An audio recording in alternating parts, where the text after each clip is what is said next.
Let me take you in a different direction. A lot of people are asking themselves, what is it about the deputy position in this country that lends itself to such situations? This is not the first time we've had a crisis involving a number two, in terms of the presidency. Kenya has had more vice presidents than presidents. We've also got, somebody was drawing a parallel to the situation with deputy governors. From a legal point of view, is there a weakness somewhere in our laws, perhaps, that fails to protect this? Is the vice president position or the number two position a poisoned chalice? I think a presidential defect should not be projected into the deputy president. Because during the first year, as the Deputy President Gachagua himself was saying, when the President Uhuru, you remember the famous questions of, who is this guy from Citizen? The journalist. The journalist, yes. When he asked the President during the campaigns, are you going to open the dogs to your deputy, like it has been happening to you? He made what was supposed to be a solemn oath that he will protect the deputy president, he will not be harassed. Of course, he was not harassed in the first year, and we could all see, but in the second year, you could see every effort, no effort was spared, to humiliate him, to have, like he said, people belittling him, people ridiculing him in public, and all these people at that time were supposed to be people gravitating around the president. Therefore, you could see that there was some presidential blessings to whatever wars that he was facing at that particular time. Therefore, the starting point would actually be that these acts of harassment, we started seeing them from people around the president, including his personal secretary, Farouk Kibet, including people like Sudi.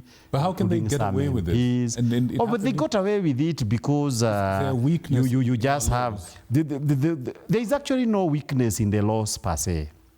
Because, like now, when you say the president can be removed on the basis of a motion of impeachment, now the threshold is very high. And I would actually want to see how it will work out in the court. Because I do not even expect, even before a magistrate court, not a single of these charges, anybody can be convicted.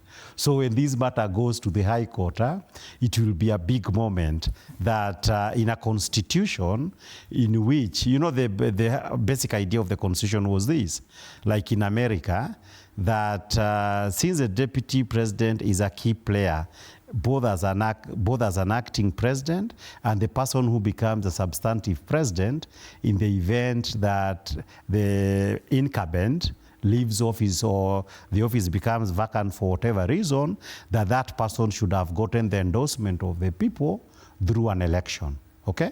So they provided that just like the president, there would be an elaborate way just like it is in the US, to remove him from office. In the US, I do not think that in all these many years that we've had, I am aware of the presidential whatever impeachments. But never. And it is because the president exercises executive power.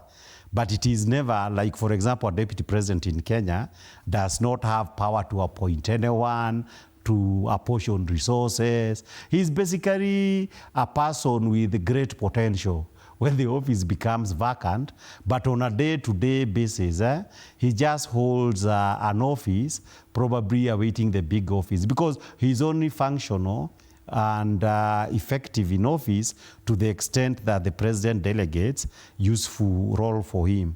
But this one here was fighting alcohol, being formed like the chairman of coffee commissions, tea commissions. He was never really in power. In fact, strictly speaking, when you look at those charges, particularly those ones that concerns corruptions, you see evidence of a man who was not really in power. He was completely in the periphery of power.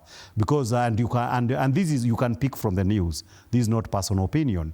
You can actually be able, when there was a lot of theft in the Ministry of Agriculture, in the Ministry of Moses Kuria, in the Roads Ministry, in this one of Energy, those were the people who are in it. And if the deputy president was involved in it, you could actually get a hot iron kind type of case. But you could see there was really nothing, because and that to me speaks to the fact that he has been a peripheral figure in the management of the Ruto state, as it were. Be that as